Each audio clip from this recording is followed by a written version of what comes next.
All right, so we already talked about the buffs for Yuta, Geto, and Maki, but there's even more crazy buffs if I'm being real, and I'm really happy with these, and most of these are units you will have, like Panda, like Nanami, like Itadori, like Megumi, okay? So with that, not the domain, blue Megumi, okay? So what I want to say is these units getting buffed is so good because now, for example, blue Geto, you could use him with blue Gojo, or on JP, you use red Gojo with blue Geto, and now you're a debuff like fucking center, okay?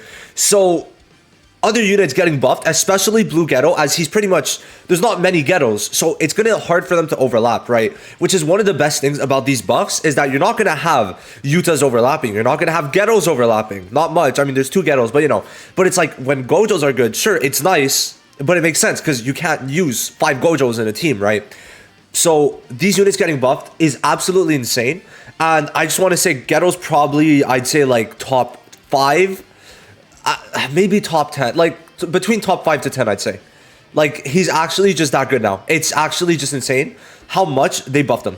So let's check out that video. But now I want to talk about some of the other buffs, and I'll be pulling them up as we go along. But the one I want to talk about the most, the one that impressed me the most, I'm not going to do every single one because we'd be here all day, but I'll do the standout ones, okay? And surprisingly, there is a lot of these standout ones. I mean, even Junpei got a pretty good buff, which is quite interesting, all right? The only buff that I'll bring up, but I'm a bit iffy about, is really just combos. So, oh, hello there. All right, so Nanami. Nanami actually got 2 new passives, but not even just that. So now his damage did get increased, right? A bit increased there. Nothing changed here. His skill 3, basically now, it's the same thing here, where if you do a crit or Black Flash, increase damage even further. But it's the ult that became absolutely huge, especially for tower. Guys, it went from 477 to 638. So that's that's about a 300% damage increase in total, which is very good. Very, very good. And then this is also new, or no, I guess was here when crit is performed, additionally increased damage dealt. So this ult actually becomes quite strong with this. But what they did to make it actually usable, so first of all, I can't tell if this stacks or not, or sorry, if it stays permanently, but I'm gonna guess they just forgot to put the 1 turn. But they added 2 passives. So for the first one is increases own Black Flash rate by 200% for 4 turns when a Black Flash is performed. So basically what this does is it's like a snowball effect. You do 1 Black Flash and then GG, right? It's gonna basically just stay up for the, like, it's very easy to do Black Flashes now. And then recovers own curse energy by 5. So every time you perform a Black Flash, like, you could, I don't know if this is like, the only thing with this, I could test it out. I'm probably going to make a separate showcase video for Nanami completely. Like, if you do 4 Black Flashes, because this is 4 hits, right? It's a 4-hit ability. If there's 4 Black Flashes, does that mean 20 cursed energy? Even so, 5 is fine. But still, if it's 20 like that, oh, that would be crazy. Now, this is stackable. 30% Taijutsu Jujutsu when you perform a Black Flash or a crit with a 50% chance. So half the time you're going to be getting this. And if you get perfect RNG, Nanami could stack this like maybe 2 times. So that's an extra damage. Like, what they're doing with these units is giving them a lot of extra ways to do damage, which is really, really good. So Nanami got a bit, but he got enough, right? His damage got increased by a good like 25% here. He could stack this, and then he gets Black Flash rate increase. So definitely really good. Only thing I wish is that we could also get pretty much, if this ult was a guaranteed crit, oh my god, that would be crazy. But it's 8 hits, so also you're gonna have a higher chance to proc this, right? But overall, this Nanami's buff definitely makes him very good, right? Very, very good. I would rank him. Now, obviously, by very good, I mean usable, because I don't think he's on the ranking of like Hollow Purple and shit. But I'd put him in S tier. Like, dead ass, I would put him in S tier because he feels on the level of Mahito. He's probably gonna do relative damage to a lot of these units. But this is the thing that's gonna solidify it. Like, if he's able to use his skill 3, get 4 Black Flashes, it's only gonna cost 10, then yeah, sure.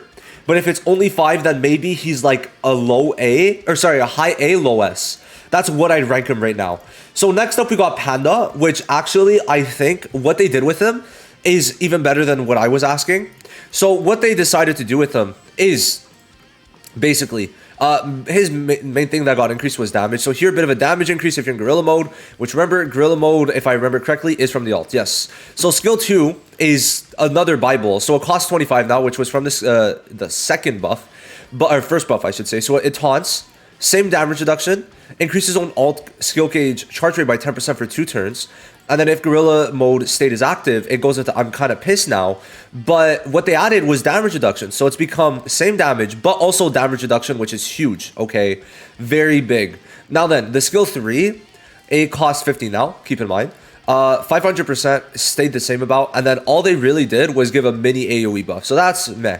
Now the alt, though, became huge increase. So the alt is seemingly what they're going for, a damage. So it was... what was it, 843 before, now it's 1000, okay? And then the increased taijutsu went from 40 to 100% increase. All right, I find that absolutely insane. And the break damage got increased from 20 to 50, and then you also recover curse energy, and then you ignore counter state, which isn't, it's okay, but it's like, it's cool to have. But getting 10 curse energy is really good because he needs, like, you want to pump out the skill 3 or skill 2 and the skill 3, so having this is huge. And then also that means you're able to do this AoE pretty constantly afterwards. Now what they did add here was a new passive, or yeah, pretty sure, I think that's a new passive. Seems so. So what it is when you are in Gorilla Mode state after your ult, it's gonna change some skill effects, which we know. Unable to use ult, okay. Increases own taijutsu damage, increases own break damage, and yeah, so that's good. But then if own alt gauge is filled, increases own taijutsu damage by 100%. Okay, I can't believe it. This is, from what I understand, this is separate from this. So this is gonna, if own alt gauge is filled, increases own taijutsu damage by 100%, 3 turns 1 time, increases own damage by 50%, recovers own curse energy by 25, and reduces all of the alt skill gauge. Right. So how I see this is that you get your ult fully charged, you use this, okay, get a taijutsu damage increase. If you could use it twice, even better. And on the 3rd turn, you ult 100%, 50%, and then you have this stacked 120%, and then the ult is gonna get another 100% taijutsu increase, and then this should be a nuke, right? If we count 100% taijutsu, 50% damage, and then 220%, alongside 100% taijutsu, I mean, guys, it's gonna be crazy. So yeah, they made him a tank who's able to do damage, which I am more than fine with. Now, Mechamaru, I just want to briefly go over his kit. What they changed was his break damage. So they increased break damage here, but then skill 3 giga buffed, 120 to 250, and a bit of a damage increase. The alt got up to, what is it now? It's at 250 also. The ult damage stayed the same, but what they also did was add this. So increases own break damage by 80% at the start of the battle, and increases own damage dealt by 100%, effective when selected enemies in break state for this part.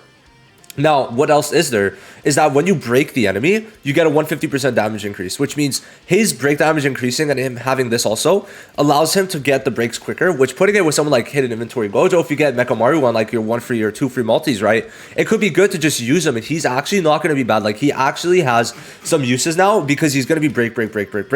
Now, same with Megumi. They actually went for break, right? So in 20% break damage, 100% now, okay? And the damage did increase, right? Now, skill 2, right?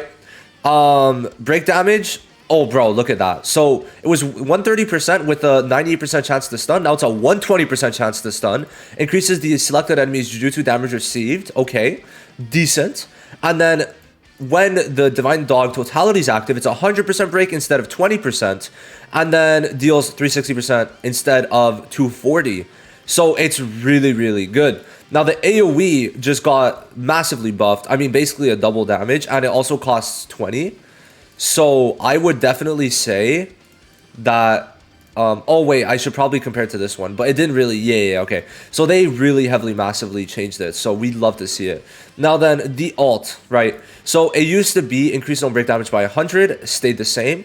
The ult damage stayed the same. It's basically if just the Divine Dog Totality... if it's already active, changes the skill effect to increase his own break damage by 100%. And increase 1000% Jujutsu damage.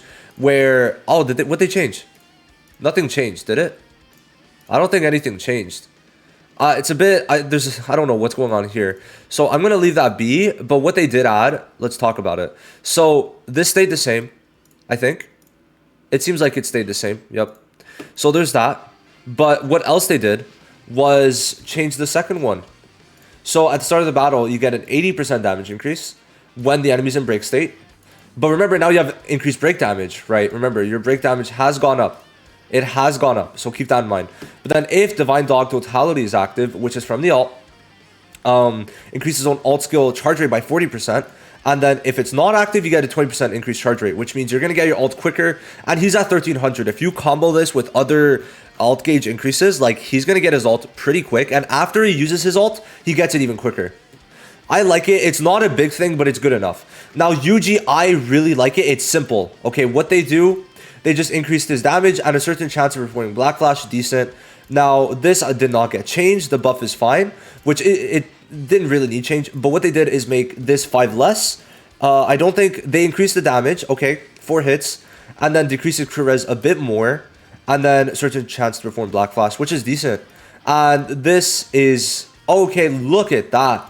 So the alt got pretty massively buffed. So it's a 3-hit thing. First hit is Black Flash. I didn't know it was only the first hit. But then afterwards, the first hit is a Black Flash, right? But then the first to third also has increased crit hit damage. But then they also increased it by 300%. So this alt got a pretty decent buff. But then not even just that, right?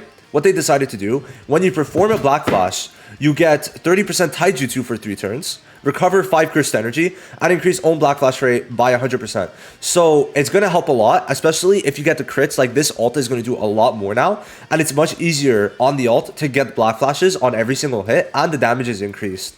So it's a big W, and this Taijutsu definitely helps him out. But just being able to use this alt, get the increased crit rate. By the way, keep in mind, there's the increased crit rate with the Black Flash rate, which makes this increased crit damage very good alongside all of this for the Black Flash. So if you get the Black Flash and the crit, and considering this crit, it's going to do big damage. I think I did 3 million with it so far. It's very big, very, very big.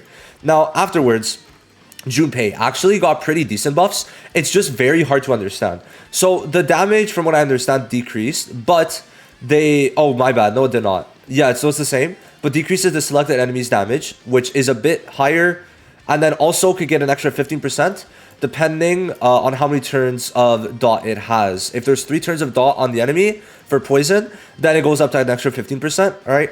And now we go on to the skill 2, which what they added was, well, the damage reduction is 20%, doesn't really change much. What they added was his own Jujutsu damage, which I'm not a big fan of. I don't really care, but it's decent. It's decent, right? If they're going more for a dot-centered unit. Now here, what it is damage increased, okay, big time. Then this also damage increased. Increases the selected enemy's damage received by 20%, which was there, but it was 16% previously. What they also did is, I'm pretty sure it's up to an extra 30%. Okay. Yeah, look at that. That could be a big damage received increase. Wow. Okay, W. Now the alt got decently increased in terms of damage. DOT damage doubled, and it's a 4 turn now instead of 3. So that's how they make use of this 3 turn, because it says 3 turns max is when you get the buff, or like the max buff. And before, all the dots were 3 turns, but this is 4 turns. Decreases the selected enemy's damage has stayed essentially the same, but now it could go up to an extra 15%. So all very good overall. They did change his passive, where before, I'm pretty sure, yeah. So you get 7.5% damage, depending on how many Jujutsu high affiliations are present, but Tokyo ones. But now it's up to just 30%, which is, man, I don't really care. So they made him a bit more damage focused with a bit better debuffs, but it's okay. It's okay. Now, finally, we got Kamo, and these are the ones I wanted to talk about. So Kamo's, it's like just a damage increase. So it increases a bit of damage. You can do more damage, but it's a skill 1. So here, they did do a lot. So activates Flowing Red Scale State, which they didn't have before, I don't think. Am I tripping? No. So increases own damage special, okay. Increases Jujutsu by 38, okay. Right? It recovers own cursed energy by 5 every turn. Very huge, honestly. Flowing Red State, scale, and special statuses cannot be stacked. Increases own damage dealt again. Jujutsu damage reduction, okay. And when Flowing Red State deactivates, increases own damage received by 10%. So it's like a lot of mini buffs that kind of add up. Now, the skill 3 didn't really get buffed. The AoE did, that's it. Now, the alt did not get changed at all. So what they did, that's it. It feels kind of mid. Like, all they really did was skill 2, essentially. So it's like, it's whatever. Like, it is whatever. It's a lot of stuff, but it's like, it's all a bunch of small numbers. So yeah. But overall, the first ones that I talked about, especially Panda, for some reason, it seems very good. I'm going to try a lot of these units out, make a lot of showcases with them. I'm pretty excited, low-key. So yeah, I'll see you guys soon. Let me know what you think of these units. Are they really good now? Which unit out of the ones I covered today is your favorite? Thank you for watching. I'll see you in the next one. Bye-bye.